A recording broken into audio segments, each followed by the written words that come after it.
Good morning, everybody. Time for Tip on a Trip. Today is episode 18, or number 4 in the series, How to Reach Your Customers Where They Are.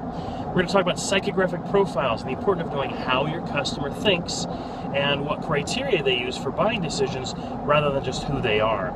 Chloe, what do you think? This is Chloe, my daughter. Say hi, Chloe. Hi. Chloe, what do you think a psychographic profile is? A painting made by a crazy person.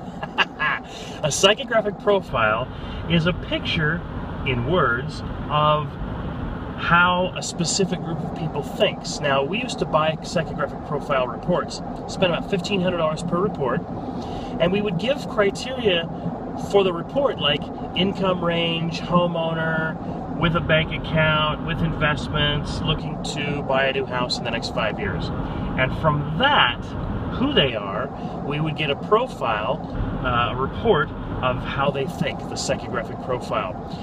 This includes things like power words, words that they like, words they don't like, concepts they like, concepts they don't like.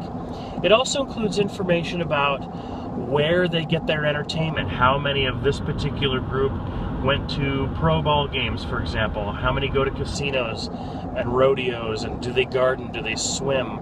This sort of thing tells us where they get their entertainment, but we also get a really good picture of what they consider to be information authority, which is crucial. Now, you can either buy these reports from a marketing report company. I used to buy mine from KXLY locally. They don't do it anymore, I don't think.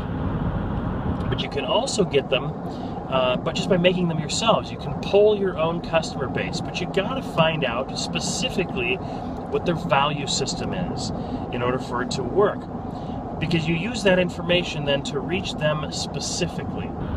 So to get that information yourself, if you're going to make your own psychographic profile, you need to ask questions like, do you buy an American car or do you like Japanese cars, and why?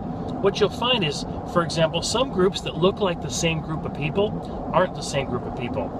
For example, people that buy BMWs and people who buy Mercedes. Now, on the surface, if you don't know, they look very similar. People who buy BMWs and who buy Mercedes may seem like the same kind of people, but they're typically not. Mercedes buyers are typically a little bit older, and the reason they buy Mercedes is because it's a really good value. They retain their resale value, they last a very, very long time, they're extremely reliable, and they're expensive. But people who buy BMWs are typically a little bit younger, and they buy BMWs because of what their peers think of BMWs. They buy them so that they look better. And it's a perception thing. Now, BMW knows this, and Mercedes knows this. Auto manufacturers rely on these psychographic profiles to a huge extent, and you should too. So, go out and make your own psychographic profiles, or buy them for your customers, and have fun. There you are.